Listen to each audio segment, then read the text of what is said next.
الحمد لله رب العالمين والصلاة والسلام على سيد الأنبياء والمرسلين محمد النبي الأمي وعلى آله وصحبه أجمعين. أما بعد، فعن أبي بردة رضي الله تعالى عنه قال أتيت المدينة فلقيت عبد الله بن سلام رضي الله تعالى عنه فقال ألا تجيء فأطعمك سويقا وتمرا وتدخل في بيت ثم قال إنك بأرض الربا فيها فاشل، إنك بأرض الربا فيها فاشل، إذا كان لك على رجل حق فأهدى إليك حمل تبن أو حمل شعير أو حمل قط فلا تأخذه فإنه ربا. وعن مغيرة قال سأل شباك إبراهيم فحدثنا عن علقمة عن عبد الله قال لعن رسول الله صلى الله عليه وسلم آكل الربا وموكله. قال قلت وكاتبه وشاهديه؟ قال إنما نحدث بما سمعنا وقال هم سواء. مخکې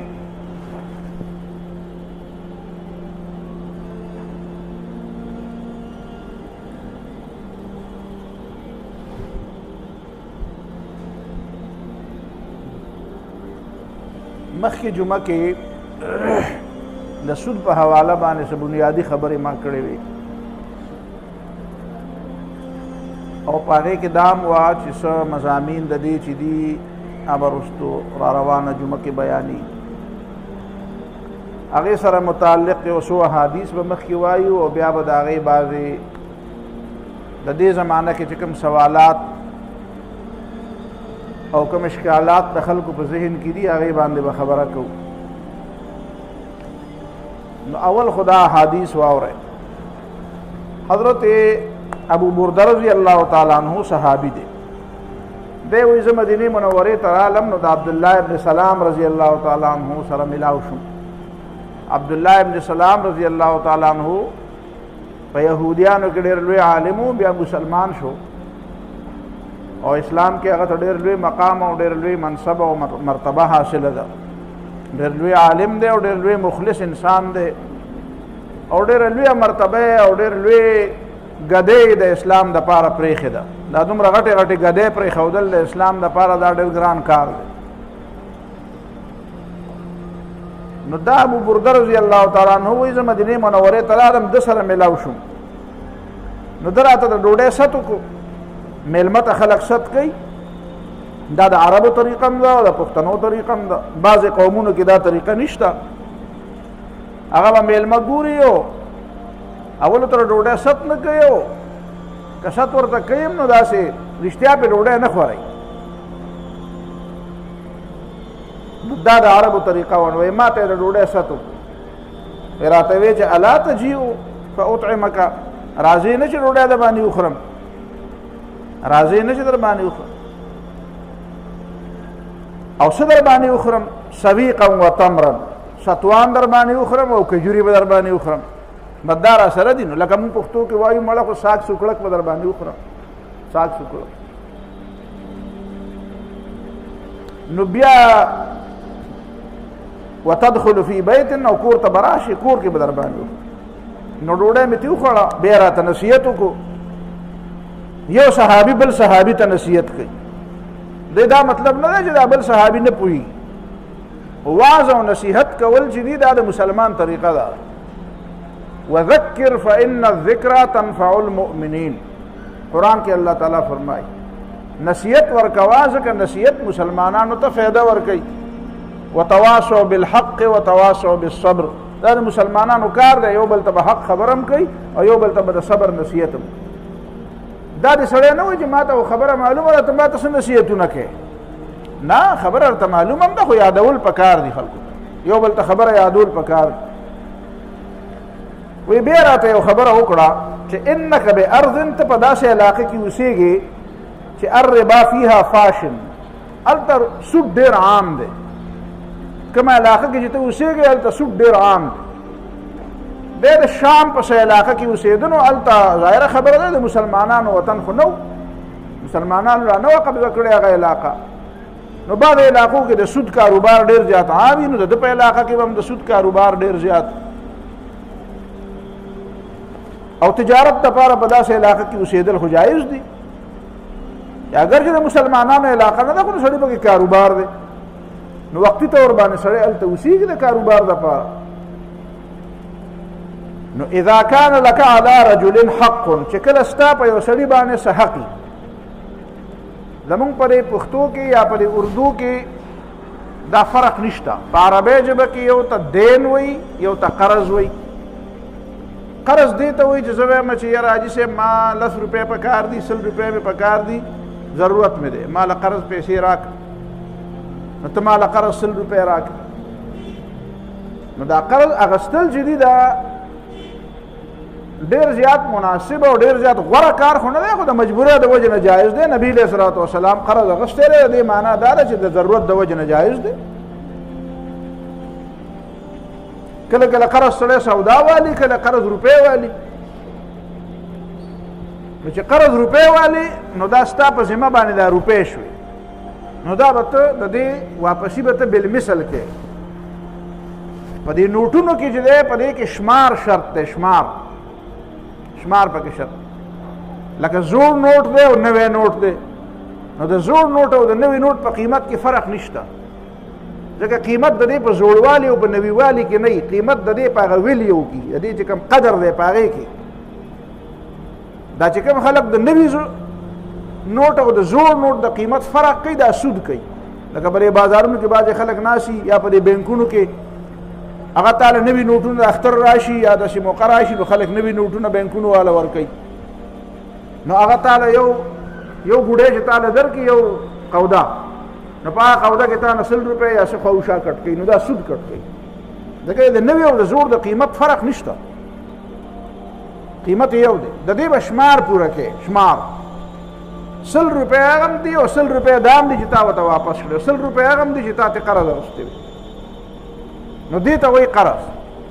یو ته وایي دین په عربۍ ژبه کې.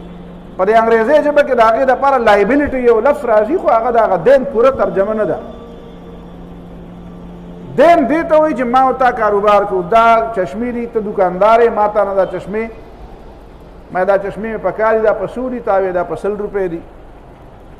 نو ما سره خو 100 روپۍ پوره نشته، 50 روپۍ را سره دي، دا 50 روپۍ به راته پاتې شي.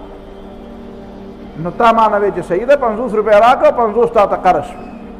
اوس تا ما ته 50 روپۍ قرض دي، په دې چشمو کې ستا کار نشته. دا زمونږ په علاقو کې چې خلک د یو بل نه ګاډي والي او په ګاډي باندې لکه 10 لکه روپو ګاډی دی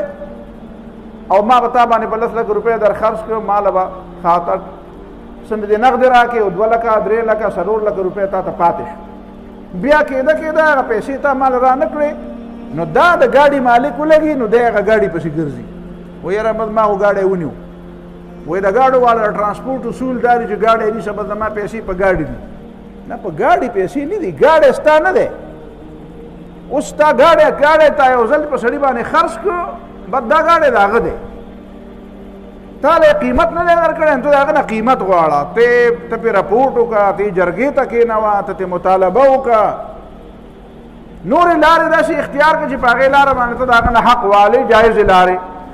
خو ستا حق اوس په دې ګاډي کې نشته. ګاډی یو ځل خرڅ شو، بس دا د هغه شو. که ته ویلې نه ما خو پیسې په دې ګاډي دي، نو دا ګاډی ورغړي او اور والي، نو ستا 4 لکه روپۍ ډوبې شوې، که ستا 4 لکه روپۍ اوس په ما شته.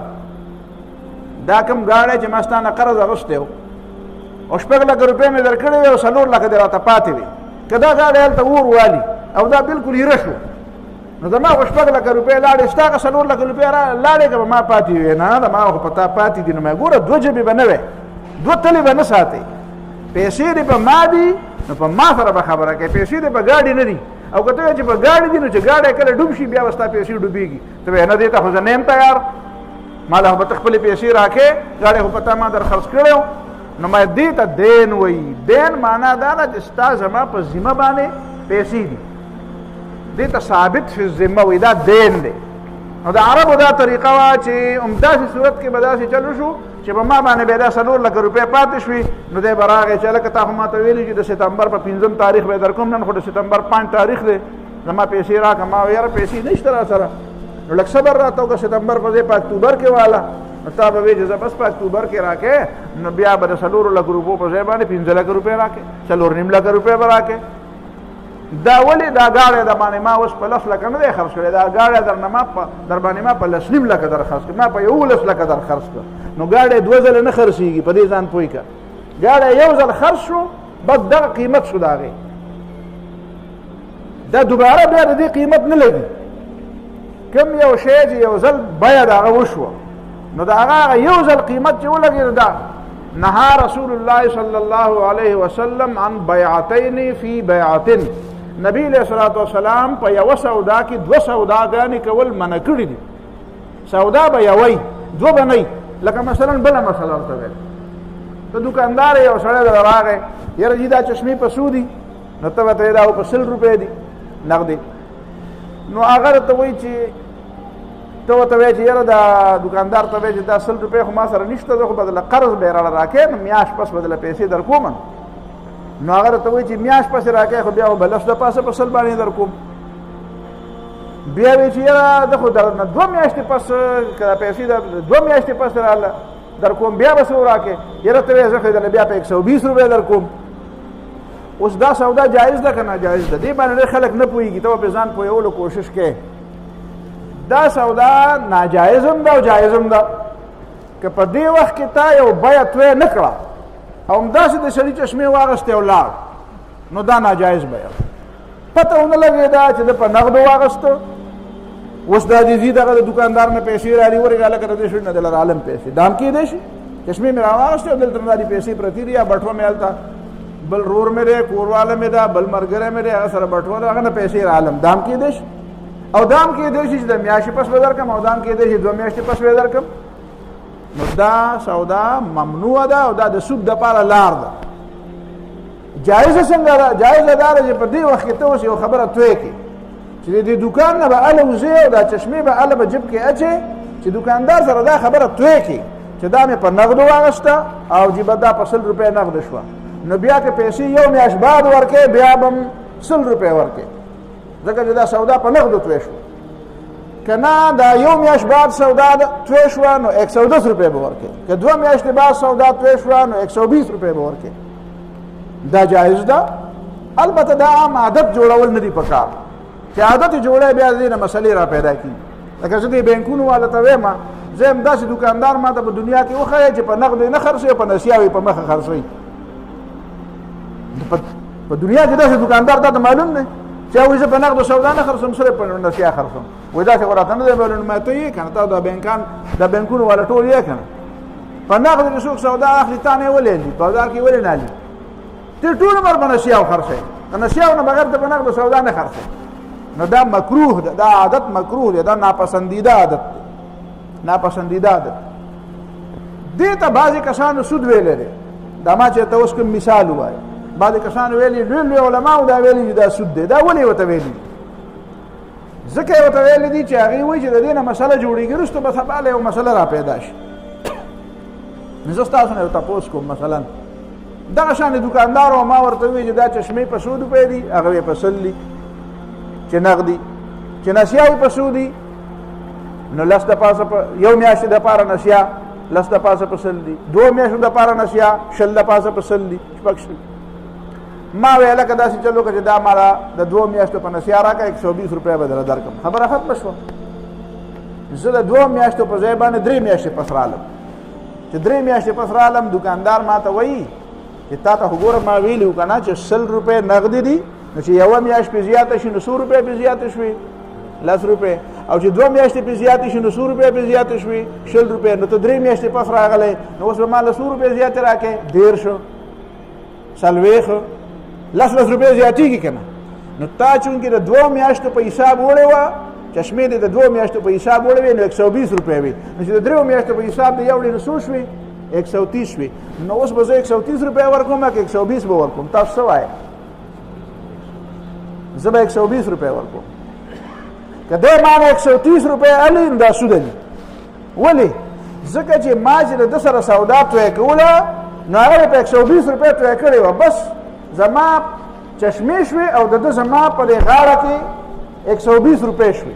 او دی چې زما نه د 120 روپو په ځای باندې 130 روپۍ الي نو دا 10 روپۍ دی زما نه سود الي. نو کوم علماو چې دې ته سود ویلی دی، دا یې مطلب دا دی چې دکانداران په دې چل عادت شي که نه، نو بیا به دا کار کوي. نو ډېر علماو لکه مولانا مودودي په دې رسایل مسایل کې نورو کتابونو کې ورته سود، بعضې علماو یې په دې نه پوهېږم دی ورته ولې سود ویلی دی. مولانا ګل رحمان صاحب دی الله پاک وبخي، هغه به زه حیران یم چې مولانا ورته څنګه سود ویلی دی. نو ما په درس کې دا خبره کړې وه چې د ما دواړه استادان دي مشران دي، خو زه په دې نه یم حیران. د دې اصل وجه دا دی، د دې نتیجه دا دی، د دې ځای ته رسي دا خبره. خبره بنیادی طور دا ده چې یو بیا یو ځلې توی شوه نو ستا په ذمه درته د دین صفت د دین تعریف درته کوم. دین معنا دا ده چې یو ځلې ستا په ذمه باندې کوم شی لازم شو، بس هغه شی به هغې نه چې ته اضافه ورکړې دا بیا سود دی. لکه عربو به هم دا چل کوو چې لکه زما په ستا باندې دونه دین دی او هغه خو دې را نه کړو، نو د اجل او د نیټې په مقابله کې اوس به ته ما ته وایې چې دا خو تا چې دا کومه مسله بیان کړه چې 10 ورځې 10 روپۍ د میاشتې په سر زیاتېږي، نو ولې دا د نیټې په بدل کې زیاتې دی که نه دی؟ ځینې خلک په دې نه پوهېږي، هغې ته دا خبره ښکاري چې تا خو ما ته ووایي چې هغه 3 میاشتې پې تېرې شي نو دا 10 روپۍ چې پې ته زیاتې کړې نو دا سود دی. نو ولې دا د 100 روپو چشمې چې ته ما نه د 2 میاشتو په نیټه پې 100 روپۍ زیاتې الې، نو دا 100 روپۍ د نیټې په بدل کې ته زیاتې نه الې. په دې دواړو خبره پوهېږي، په دې سوال پوهېږي تاسو؟ سوال خو دا را پیدا شو که نه چې هلکه ته وایې چې د نیټې په بدل کې پیسې چې دي دا سود دی. زه د وروسته سود تعریف له راځم چې سود څه ته وایي، د سود تعریف څه دی. خلک په دې باندې دا کوټ او دا په مخه تپوسونه کوي، دا وکیلان هم تپوسونه کوي او لګیا دي باسونه هم کوي. دا خبره داسې څه ده په تیاره کې نه وي لګیا، په رڼا په سپینه رڼا کې خبره کوي. نو وایه د دوو خبرو جدا فرق دی، دو خبرو فرق جدا دی. یو دی دا نیټه نه ده، دا نیټه یو صفت دی لکه په سړي کې دا تکړهوالی یو صفت دی. یاره که یو سړی دی په دې بازار کې زه ورغلم او ما یو من بوج اوچتول غوښتل چې زه یو من بوج اوچت کړم، زه یې نه شم وړی یو من بوج.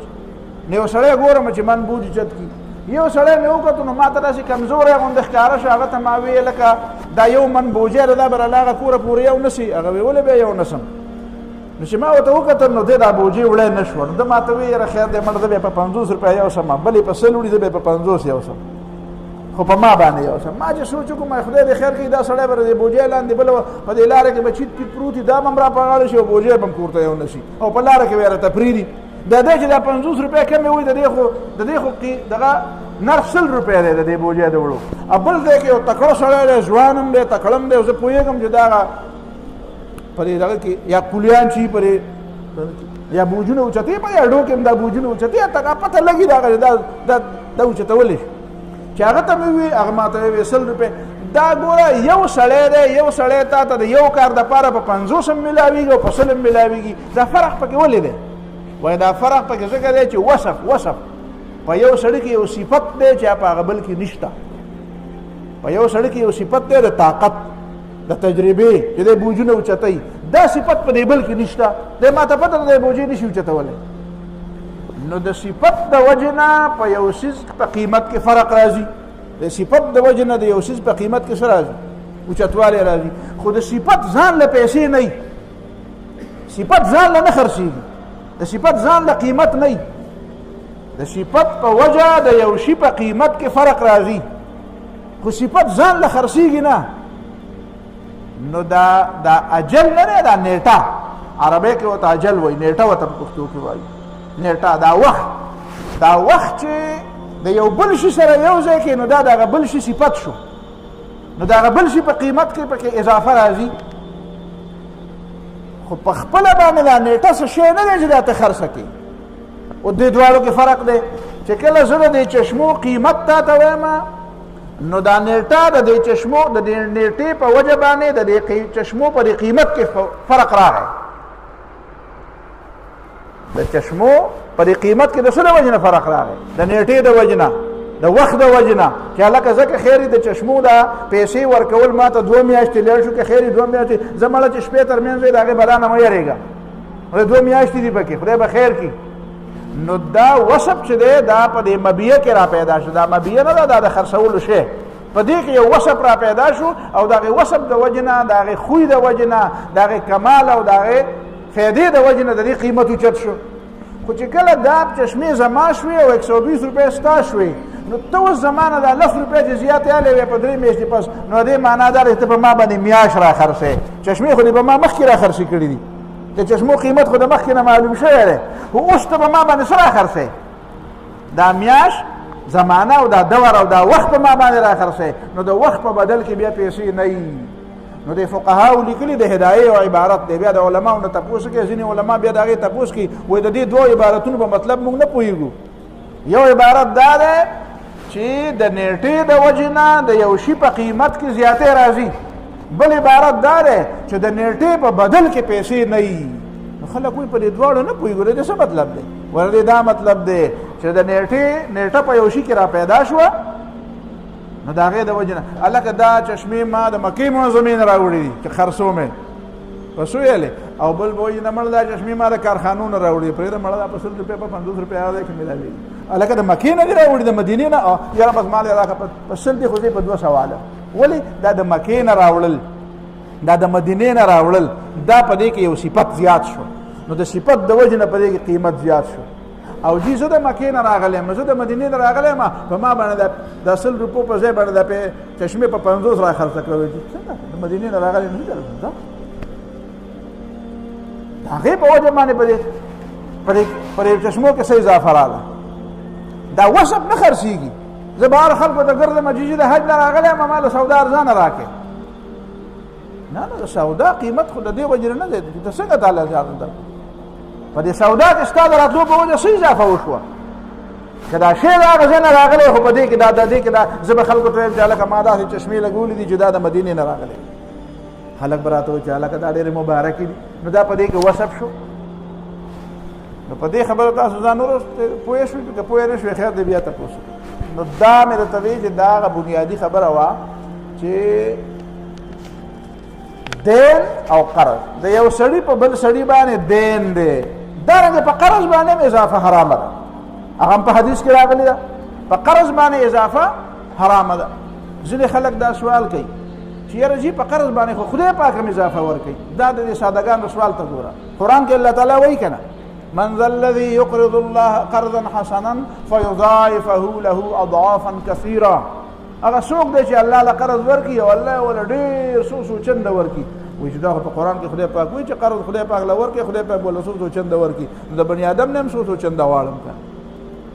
نو ما چې الله تعالی خو وجل او مړه کول هم کوي، بیا ته هم وجل شروع کړه. الله تعالی د ورځې څو وژني؟ تاسو ته پته شته پخوا چې موږ واړو نو خلکو به وایي خدای خبر، د خلکو به په ذهن کې د دنیا څومره وه، نو پخوا به خلکو وایي دا په دنیا کې 100 کسه د ورځې پیدا کېږي او 100 مري. ویسل پیدا دا دنیا به خدای خبر څه ته ویله؟ د دنیا به مردان ته یوازې ویله، کدی صبح سرحد ته به ویله، ټول پاکستان ته خو به هم نه ویله. ویسل کسه پیدا کېږي، موږ به اګیان چې خدای پاک 100 کسه پیدا کېږي او 100 کسه مري. غوټه دنیا نو څومره د ورځې پیدا کېږي او څومره مري. نو الله تعالی والله یحیی و یمیت، الله تعالی خو ژوندي کول هم کوي، مړه کول هم کوي. ته خو ژوندي کول نشي کولی، خو مړه کول خو کوه، ځکه چې خدای یې کوي. نو چې خدای کوم کار کوي نو تعالی جایز دی. ته خدای ته بندې، خدای خو په خپل ډېر څه کوي، نو هغه خو خدای دی، خو رب دی. نو ته خو بندې، په تا خو خدای پابندي لګولې ده، تا لپاره قانون جوړ کړی. خدای لپاره څوک قانون جوړولی شي؟ د الله تعالی عادت، د الله تعالی قانون دی، د الله تعالی اراده، د الله تعالی قانون. الله تعالی لپاره څوک ضابطې نشي جوړولی، نه چاته حق شته. بني ادمو لپاره ضابطه الله تعالی جوړوي، ځکه چې دا مخلوق. نو په قرض باندې اضافه کول او زیاتی کول د شرط په وجه باندې. ګوره دلته بله مسله به زده کې، یو دا ده چې د شرط په طور باندې سړی اضافه وکړي. 100 روپۍ د قرض در کومه، خو 1 روپۍ به پې زیاتي راکړې، دا سود دی. یو دا ده چې تا ما سره ډېر ښه وکړو، 100 روپۍ د قرض راکړې او زما ډېر زیات ضرورت و، او بیا چې زه یې تاله در کوم نو د 100 روپو په ځای مې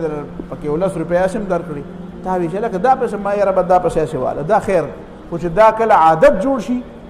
د خلکو هلکه یاره خلکو له 100 روپۍ قرض ورکوه او خلک پکې کې خیر 10 روپۍ په سیاسي ورکوي نو چې کله د عادت جوړ شو دا بیا سود شو چې دا نه شرطي او نه عادتي نو نبی علیہ الصلوۃ والسلام فرمایي خيارکم احسنکم قضاء پتاسو کې غوړه سړی هغه دی چې د چا په حقي او هغه ولا ورکی نو دا هغه نه به بهتر شکل کې ولا ورکی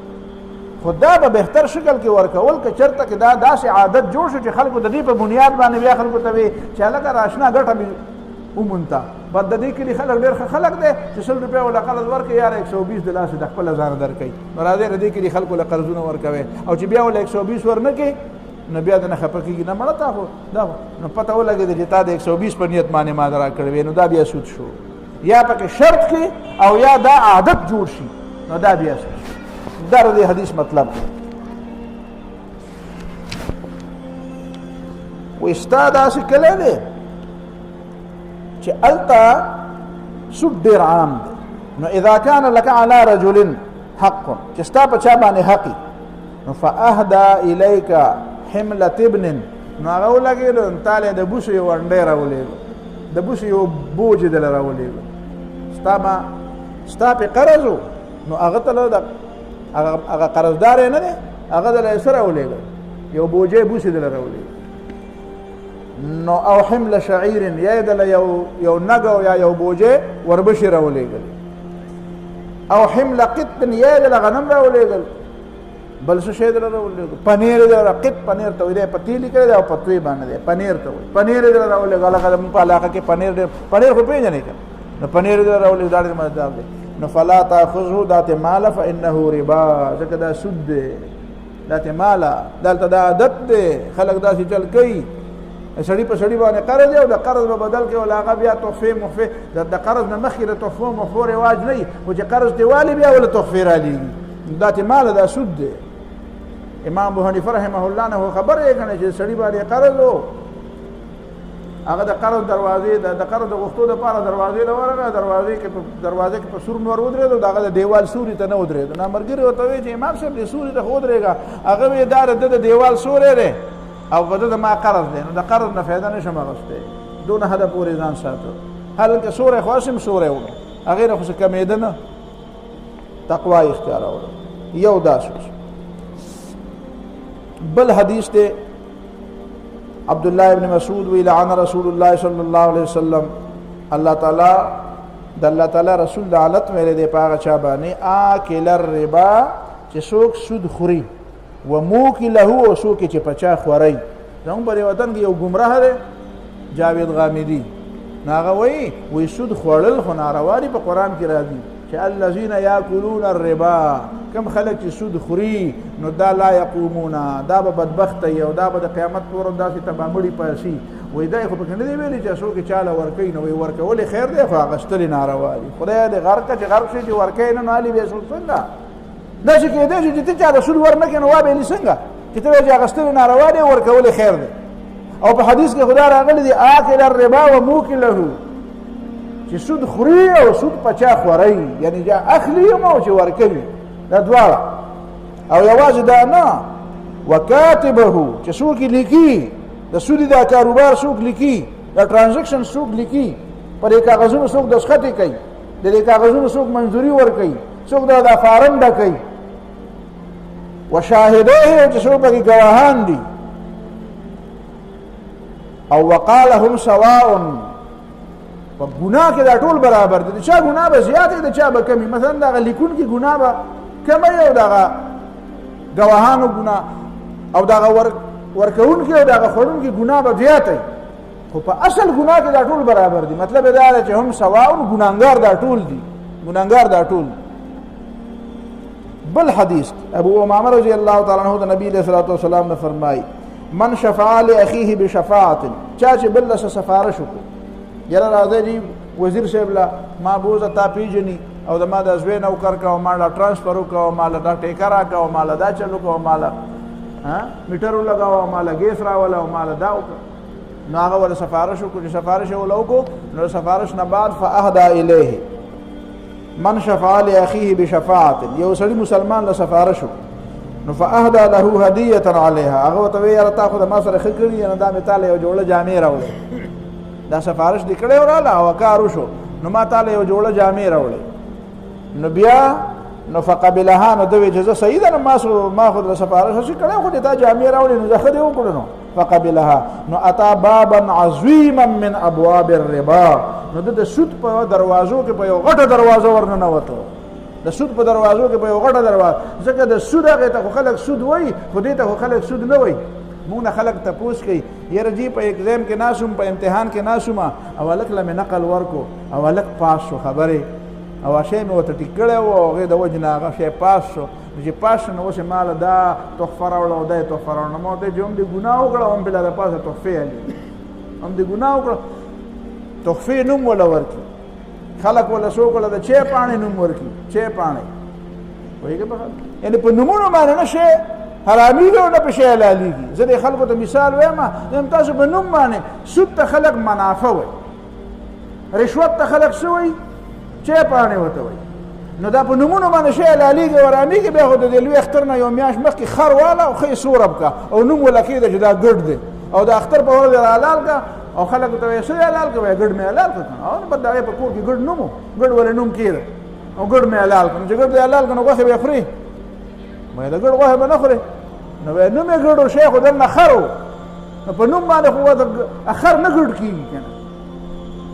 چې ته په نوم باندې شی حلالې ورامې. دا مطلب شو. دی بل حدیث کې هم دغه الفاظ دي چې نبی علیه الصلاة والسلام د سود خوړونکي او د سود خورونکي او لیکونکي دی باندې لعنت ویلې، خو ورپسې یو بل ټکی دی ومانع الصدقة، او چې کوم سړی زکات نه ورکوي په هغې هم لعنت ویلې. نو دی د دې سود په دې سیاق و سباق کې دا د زکات خبره څنګه ذکر کړه؟ وایي دا ذکر کړه چې زکات په کومه ماحول کې که نه، نو هغه ماحول کې سود کمی کوي، هغه وخت کې سود اوچتېږي نه، په هغه علاقه کې سود ترقي نشي کولی، ځکه د زکات د ورکولو معنا دا ده چې سړی د غریب حق ادا کوي. نو د غریب حق ادا کوي، نو د غریب نه بیا د سلو په ځای باندې 10 روپۍ څنګه زیاتېږي؟ نو کوم قوم کې چې د زکات د ورکولو رواج زیاتېږي، نو هلته به د سود خورو هغه تناسب او هغه ریشو به کمیږي. نو د سود په ختمېدو کې یو فکټر چې دی او یو طریقه د سود د ختمېدو دا هم دی چې خلک د زکات له او صدقو له ترویج ورکړي، صدقو له رواج ورکړي. وکانه ینهى عن النوح، او نبی علیه الصلاة والسلام به د ځان والو نه او د چغو والو نه او د ویر کولو نه به منع کوله. ویر دا په دې غمونو کې خلک ویر کوي که نه، یا دا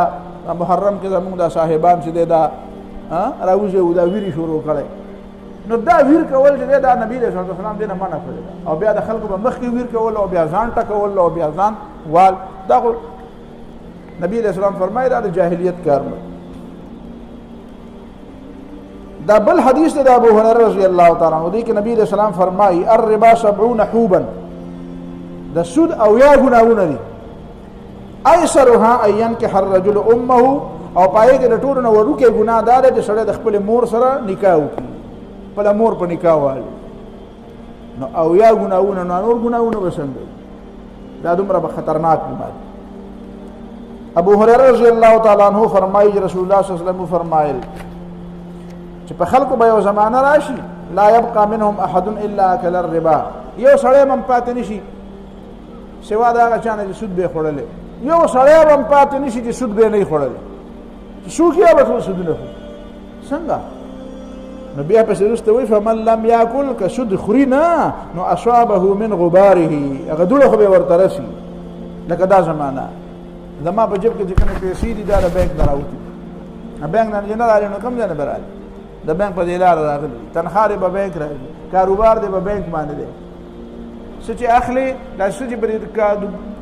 دغه کې چې پراته دي په دې بازارونو کې پراته دي دا ټول د سود په لاره راغلي، دا ټولو کمپنو والا سودونه د حکومت نه اخیستي دي یا د بل چا نه سود اخیستی دی، دا ټول کاروبارونه په سود روان دي. دا څومره لوی کارونه چې روان دي ټول د خلکو د بینکونو نه سودونه اخیستي او په هغې کاروبارونه سټارټ کړي دي. نو د هغې په نتیجه کې د سود قیمت یې راورکړی، په هغې کې د سود هغه حصه هم شماره کړې ده. مثلا دا صابون دی، نو په دې صابون باندې د صابون دا کومه چې کمپني ده د بینک نه 1 کروڑ روپۍ قرض اخیستی دي، بینک په 1 کروڑ باندې به 20 لاکھ روپۍ څه ورکوي؟ سود ورکوي. نو دی چې یو ټکی جوړوي د صابون یو چکی جوړوي، نو هغه یو چکی قیمت 10 روپۍ دی، خو دی وایي زه خو به هغه بینک له 100 روپۍ م ورکوم،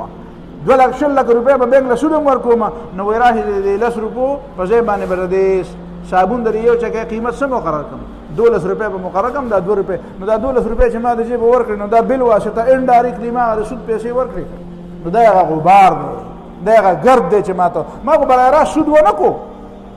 خو په دې ملک کې سود روان دی څوک خبر نه دی او په دې کې خوشاله نو اصابه من غباره دې په دې خوشاله دی پروا نه ساتي عبدالله ابن مسعود رضی الله تعالی عنہ فرمایي چې ما احد اکثر من الربا کم سړي چې په سود باندې خپل مال زیات کړ الا كان عاقبه امره الى قله نو دې زیات ته زیات مو وایي ځکه دې انجام به صحیح دا به یو ځل په تباہی راځي خدا تباہی به په قلاره راځي بل ځل مې ته حدیث ویلو او آیت مې ته ویلو يمحق الله الربا محاق څه ته وایي چې په یو شی باندې تباہی راځي خو په قلاره پی راځي دا څه اکدم نه تباہ کیږي په قلاره پی راځي دې په ځان پوهیږي نه واشه کمی دلته یو سلور پنځو خبرو ته توجه کو څومره ټیم پاتې کنه بلې جملې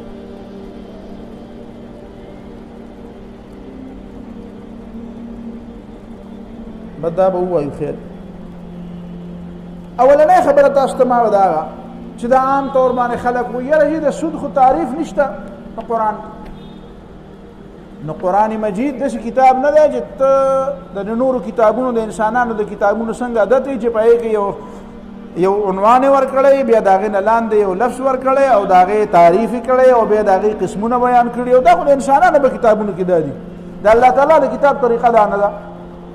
الله تعالی نه د سود تعریف کړی سود څه ته وایي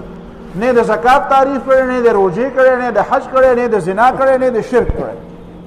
قرآن مجید د شرک څه تعریف دی شرک د ظلم ان الشرک لظلم عظیم کفر ویلې د کفر تعریف څه دی نو څه مطلب چې تعریف نه نو هغه شی به نه خبره دا نه ده د اسلام طریقه ده د قرآن طریقه دا نه ده مخکې د قرآن طریقه زده کړه بیا د هغې نه بعد د قرآن مجید متعلق خبره کوه د قرآن مجید طریقه دا نه ده چې هغه اول د یو څیز تعریف وکړي او بیا د هغې نه بعد د هغې اقسام او د هغې انواع او د هغې احکام او د هغې منفي او مثبت پهلوګان بیانوي دا طریقه نه ده د قرآن مجید د قرآن مجید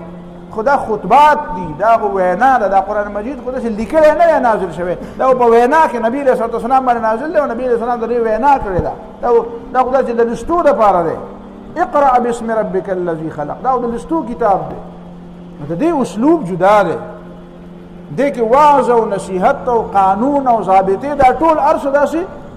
بیک په یو انداز باندې په یو لیول روان دي داسې نه چې دا وعظ پکې جدا دی او قانون پکې جدا دی او ضابطې پکې جدا دي او احکام پکې جدا دي او کیسې پکې نه دا ټول په یو ترتیب باندې روان دي څنګه چې یو سړی تقریر کوي او درس کوي په هغې کې هر څه راځي داسې دا درسونه دي دا تقریرونه دي دا خطبې دي صورتونه څه دي دا خطبې دي په حقیقت د دې انداز د خطبو جدا دی الله تعالی د کلام ځان له انداز دی د انسانانو د کلام په شانته نه دی پاتې شو دا چې سود وایي څه شي ته د سود چې څومره آیتونه دي څومره احادیث دي او څومره بیا د هغې د فقهاو استنباطات اجتهادات دا چې ټول راجمع کړي که نه نو د سود تعریف داسې جوړېږي چې سود چې دی دا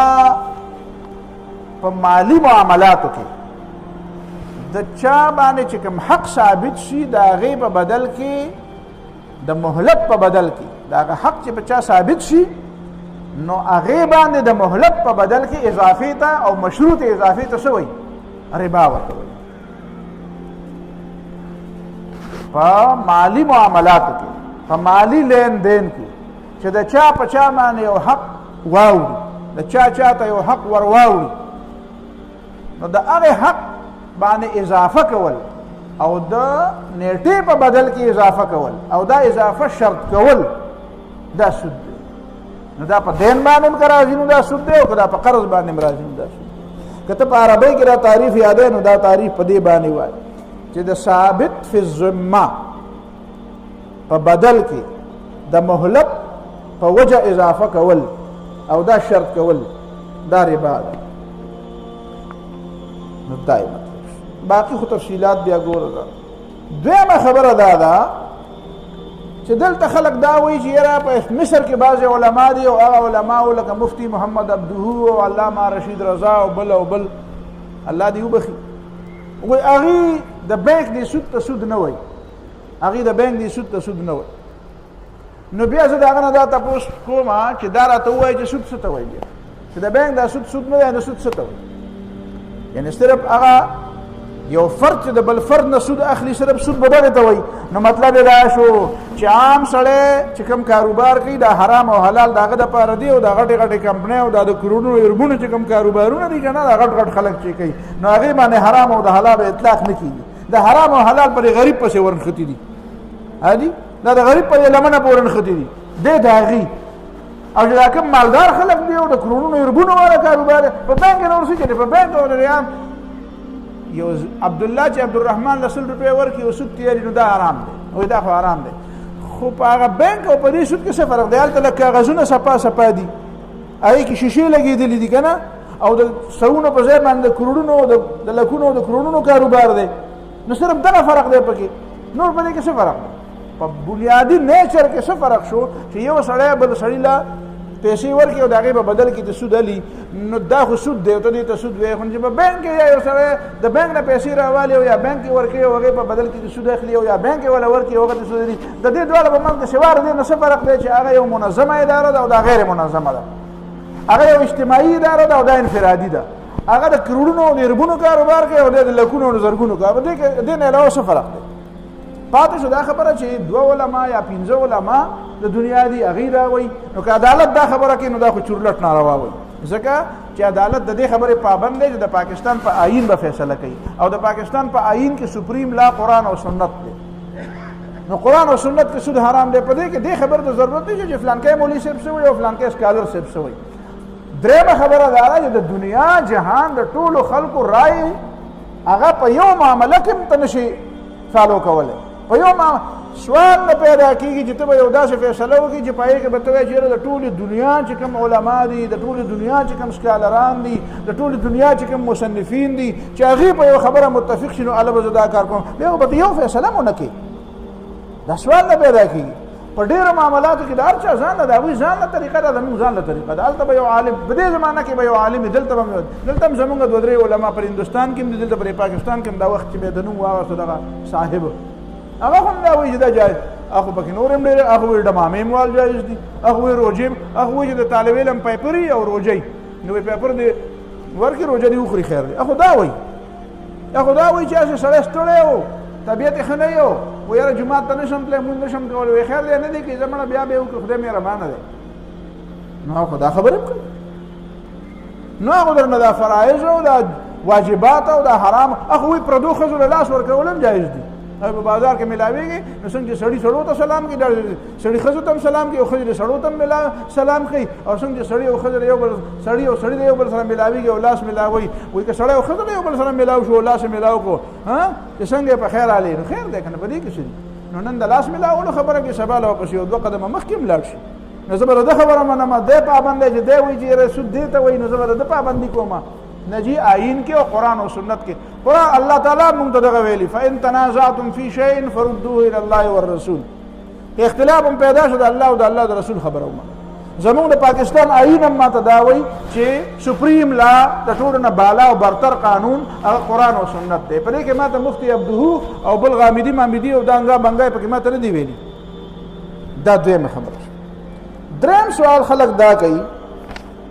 چې پخوا په زمانه کې به خلکو سود د دې دپاره اخیسته چې ډوډۍ به ورکره نه وه، اوس خو سود د کاروبار دپاره خلک علي. نو چې خدای پاک کوم سود حرام کړی دی نو هغه دی چې هغه د ډوډۍ دپاره یې خلک علي، د ضرورت دپاره یې علي، د هغه نه سود ماله، او دا چې کوم د کاروبار دپاره علي دا خیر دی. نو ما دا تقسیم خو پکې تا وکړو، ما ته د یو عالم نوم واله، د یو مفسر نوم راته واله چې هغه په دې دواړو کې فرق کړی دی. وایي د دې اثر په غریب پرېوځي او د هغې اثر په غریب نه پرېوځي. تاسو ته د بینکونو معلوماتو پته نشته، د بینکونو نه چې کوم دا خلک، زه په دې بینک یو څو کاله پاتې شوی یم، یو اسلامي بینکاري م پکې کوله، خو بهرحال هغې ځان له قصه ده. نو ما ته هلته دا ډېره پته ولګېده چې داسې خلک به راغله چې د هغه به په بینک کې مثلا 20 کروڑ روپۍ نغدې پرتې وي. خلک خو مونږ پېژندل 20 کروڑ روپۍ د نغدې پرتې دي په دې بینک کې. هغه به راغی بینک ته به یې وایي چې یاره جي ما له 10 کروڑ روپۍ قرض راکړه. نو ما له به خندا راغله، ما به کسانو ته ویل چې دا لیونی نه دی، خو پرتې دي، خپلې پیسې دې پکې پرتې دي. ما ته یې ته چپ شه ته پې لا نه پوهېږې، ته نه وې راغلی. 20 کروڑ روپۍ د ده په بینک کې نغدې پرتې دي، خو بیا هم د بینک نه څه علي 10 کروڑ روپے 15 کروڑ روپے 20 کروڑ روپے د بینک نه قرض علي دا ولې علي ځکه چې خپل پیسې بچ پرتی دي چې په دې خو چې تودا ونه لګي دا خو رانه خراب نشي او کدا د بینک نه چې قرض پیسې واغستې نو که ګټه مې وکړه خو دا 70 روپے به ګټه وکم په دې کې 10 روپے بینک لا ورکم شل به کې بینک لا ورکم سلبي خو مې وجب کشي او خپل مې بچ په او که چې تاوان مې وکړو نو بیا بچي غوا مې زه خو غرق شوم نو د بینک نه به قرضې معاف کوم څومره خلکو د بینکونو نه قرضې معاف کړي نو د بینک نه یو ځای نه الته قرضې یو 10 کروڑ معاف کړي او بل 10 لک معاف کړي او بل 80 کروڑ معاف کړي نو د دې زور بیا چاله زی زور بیا دی عوام نو هغه بیا تور کې او زی ورکو ما باغې په نتیجه کې بیا نو دا وس ماته دا دروغ وای نه مخکې خو به غریبانانو نه خلکو سود اخیسته اوس خو بینکونه به کرونو نو ما چې دا ډیفالټ شي او دا بینک نه دا قرضه معاف کړي نو د دې دا زور چاله زی بیا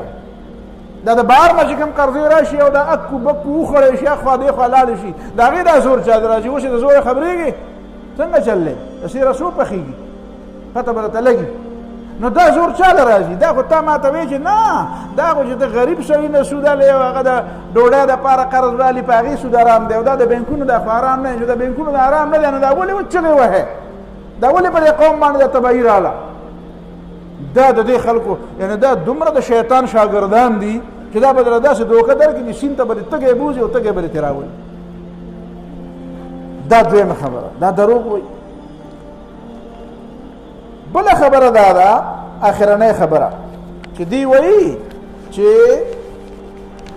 د سود د حراموالي علت چې دی که نه دا ظلم دی سود ولې حرام دی ځکه چې قرآن کې الله تعالی وایي چې دا ظلم دی لا تظلمون ولا تظلمون نو وایي په کوم سود کې چې په ښکاره ظلم و نو دا به حرام وي او چې ښکاره پکې ظلم نه و نو دا به حرام نه وي نو مې دا دی او د ځان هغه شیطاني مجتهد دروغګو شوې وایي په خبره دا شیطاني اجتهاد دا د شیطان دا چلو ښوده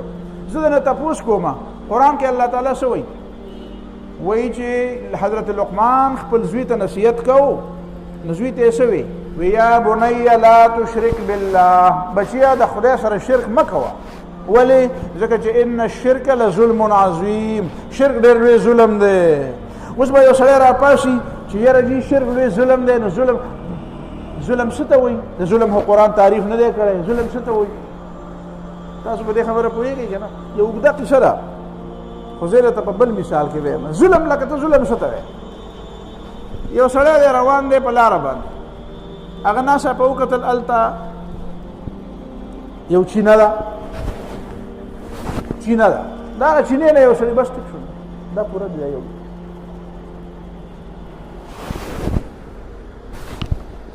سړی په لاره باندې روان و چې کتلې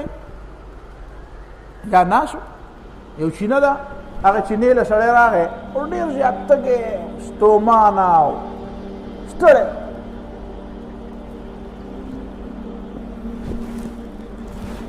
او چې څنګه د دې چینې نه د الله پر تږی و ستړی و خرش کېده چې څنګه یې داسې د الله پر ډکه کړه که نه او داسې چې دې خولې ته کړه نو دغسې شړاق یو غشی راغی او په دې ځای ولګېده چې په دې ځای ولګېده سړی همداسې پرېوته هغه اوبه د ده د دې لاسو نه توی شوې دي شونډو ته یې ونه رسېدې او دی چې ورته راغی نو سړي ساه ورکړه د ډېر زیات افسوس وکړه تاسو به هم ډېر خفه شوي وې که نه چې یاره ډېر زیاته یې وشوه کم از کم دا اوبه خو به یې څکلي وې یاره نو دی هلته په دغه ځای کېناستو په دې کې چې ګوري یو هلک په اس باندې سور دی او راغی په اس باندې سور راغی دلته ده ته وکتل چې سړی مړ دی که نه دی مړ ده ته تپوس وکړي ځوانه څنګه وایي چې دا سړی مې کته چې مړ شو که مړ نه شو وایي دا تا وایي او دا ما وایي یاره ډېر غټ ظالم دی هر ظلم دی وکړو هغه وایي ګوره داسې چل وکړه چې فتوا خو دې را باندې ولګوله خو مخکې زما خبره واورو نو بیا د هغې نه پس زما فتوا لګوه وایي ښه ده وایه څه قصه ده وی داسې چل دی چې دا سړی چې دی که نه دا زما د پلار قاتل دی زما پلار تاجر و سوداګر و او پیسې ورسره وې په دې لاره روان وم دغه شانې حالت کې روان و لکه څنګه چې دی ستړی ستومانه وږی تږی او دې چینې له اوبو له راغی او ډېر په افسوس باندې او چې د دې چینې نه د اوبه څنګه راغستې که نه او دا غل ورته دلته ناست او دم په دې ځای باندې ویشته او بیا د هغه ټول سامان مامان او هغه پیسې میسې نو ده خو ته هسې هم دا ډاکه کوله که نه نو د اوبو ته خو به یې لږ پرېښی وی که نه نو ما د خدای نه سوال وکړو چې خدای پاکه زما دا پلار چې په کومه طریقه وجلی دی الله تعالی داسې وس ما د راکړې که نه چې دا له پیدا شي یخ کم خدای پاک مال وسره کړ الکه وته خو زبردست نر سړی زنده باد نو وته خو ماته وی چې ته ظالمي نو چې د خبر نه خبر نو بیا به سړی ته وی چې ته ظالمي او چې د خبر نه خبر شي بیا به چې الکه یاره سړی خو زبردست کار وکړو یو دغه یو قاضي صاحب د شاګرد نه امتحان اغوستو ورته وی چې قاضي کومه دی په خوانه زمانہ وی چې په قضا د علم لکه جج لکه نن سبا د ججانو اکزام جوډیشلی اگزام کنه نو دا څه نه انټرویو ته اغستا ورته وی چې زتا جج کومه خو یو خبره ته کوم یو سپوز نه کوم نو هغه کې صبر روايه وی چې دغه کې جګړه وشوه هغه کې جګړه وشوه او دغه یو سړی راغی او دا یو سترګې نشته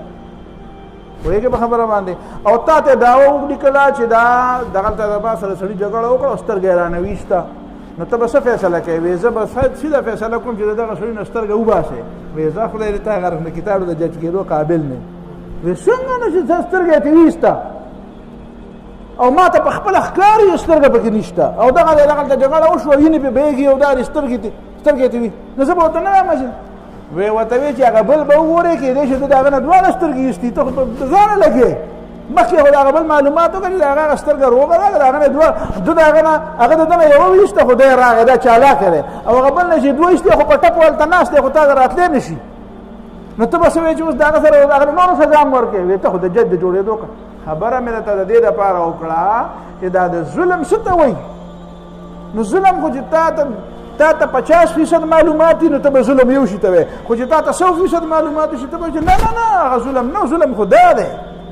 نو چې یو سړی راشي او هغه د دې ظلم داسې یو تعریف وکړي چې یاره چې ظلم خو دې ته وایي چې به بني آدمه ظلم وکړي نو خدای پاک چې ویلي چې شرک ظلم دی نو دې معنا دا چې دا مشرکان نه دي دا په د انسانانو ظلم کوي او زه خو د چا ملاس ته غوام نه پاسم نو خیر دی که زه بوت ته سجده کومه نو خدای پاک خو ویلي چې شرک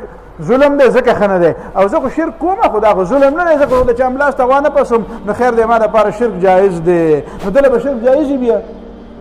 خبره دا ده چې دا قسمه خبرې به د الله تعالی د خبرې په مقابله کې به عقل نه چلی شیطان ولې غرق پرک دی شیطان ولې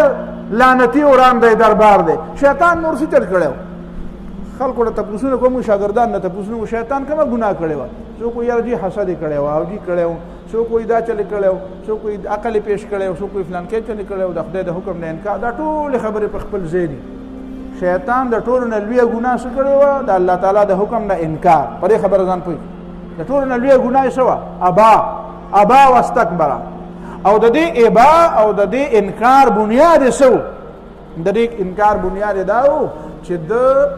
دکې ترفع و دکې تکبر واستکبره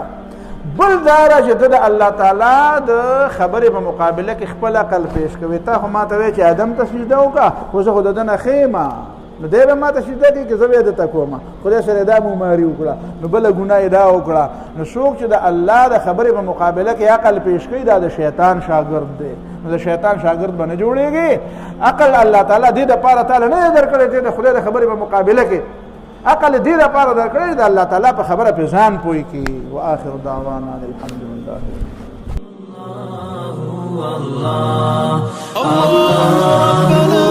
الله